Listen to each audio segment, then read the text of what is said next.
Mattool north കക്കാടഞ്ചാൽ Shri Aryakkara Bhagavathi ക്ഷേത്രം പുനഃപ്രതിഷ്ഠയും കളിയാട്ട മഹോത്സവവും April 10 മുതൽ 13 വരെ തീയതികളിൽ നടക്കുമെന്ന് ഭാരവാഹികൾ പഴയങ്ങാടിയിൽ വാർത്താസമ്മേളനത്തിൽ അറിയിച്ചു.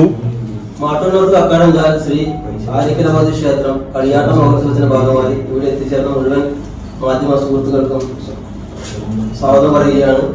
ഇതിന്റെ കാര്യപരിപാടികൾ വിശദമായി സംസാരിക്കുന്നതിന് വേണ്ടി ബഹുമാനപ്പെട്ട ആര്യക്കര ഭഗവതി ക്ഷേത്രം സെക്രട്ടറി ശ്രീ പണിയണ്ട മാസ്റ്റർ ക്ഷണിക്കുന്നു.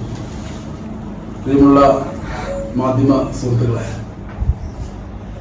മാട്ടൂൽ നോർത്ത് കക്കാടഞ്ചാൽ ശ്രീ ആര്യക്കര ഭഗവതി ക്ഷേത്രത്തിന്റെ പുനഃപ്രതിഷ്ഠയും കളിയാട്ട മഹോത്സവവും ഏപ്രിൽ 10 മുതൽ 13 വരെ നടക്കുകയാണ്.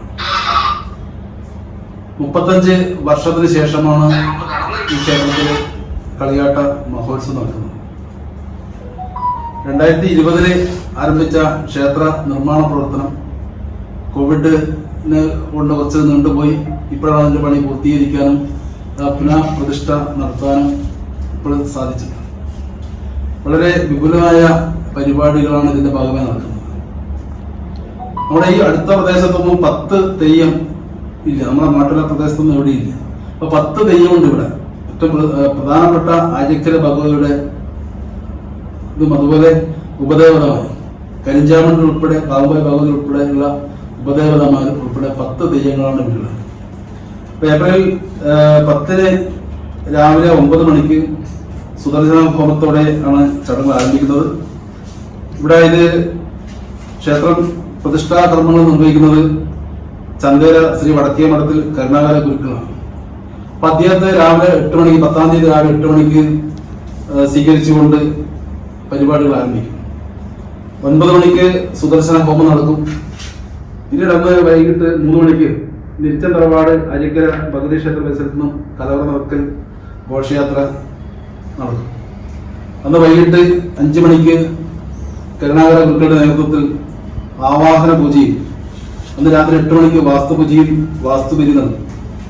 രാത്രി 8:30 ദേശീയ അധ്യാപക അവാർഡ് ജേതാവ് ശ്രീ രാധാകൃഷ്ണൻ മണിക്കോത്തിന്റെ സാംസ്കാരിക പ്രഭാഷണം.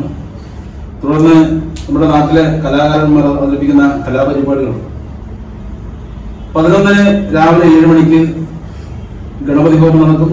അന്ന് വൈകിട്ട് 6 മണിക്ക് പൂജ ചടങ്ങുകൾ പിന്നീട് ആരംഭിക്കും. ഭഗവത്സേവ പൂജയും കലശപൂജയും പീഠപൂജയും നടക്കും.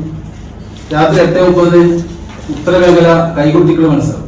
കാസർഗോഡ് മുതൽ കോഴിക്കോട് വരെയുള്ള ടീമുകൾ മാറ്റിവെക്കുന്ന ഒരു വലിയ ആളുകളെ ആകർഷിക്കുന്ന കൈകൊട്ടിക്കളി മത്സരമാണ് അവിടെ നടക്കാൻ പോകുന്നത്. 11-ാം തീയതി രാത്രി 8:30. പിറ്റേന്ന് 12-ാം തീയതി രാവിലെയാണ് നമ്മുടെ പ്രധാന ചടങ്ങ് നടക്കുന്നത്. 6 മണിക്ക് അഷ്ടദ്രവ്യ ഗണപതി ഹോമവും 9 മണിക്കാണ് നമ്മുടെ ക്ഷേത്രത്തിന്റെ പ്രതിഷ്ഠാ ചടങ്ങ് നടക്കുന്നത്. പ്രതിഷ്ഠാ കർമ്മം നടക്കുന്നത് അന്ന് രാവിലെ 12 രാവിലെ 9 മണിക്കാണ് പ്രതിഷ്ഠാ കർമ്മം നടക്കുന്നത്. 10 മണിക്കന്ന് നിവേദ്യ പൂജ നടക്കും. വൈകുന്നേരം 6 മണിക്ക് തെയ്യം കെട്ടാനുള്ള കൊലക്കാർ ഒക്കെ എത്തിച്ചേർന്നതിന് ശേഷമുള്ള കലശം കുളിച്ചെഴുന്നള്ളത്തും. അതുപോലെ 6:30 ദീപാരാധന നടക്കും. 7 മണിക്ക് നടുക്കളത്തിൽ വലിയ പൂജ നടക്കും. പഴയങ്ങാടിയിൽ നടന്ന വാർത്താസമ്മേളനത്തിൽ ക്ഷേത്രം ഭാരവാഹികളായ V Manikandan master, K Janardhanan, M Rupesh Kumar, T Jayan, Vijesh Mattool എന്നിവർ പങ്കെടുത്തു.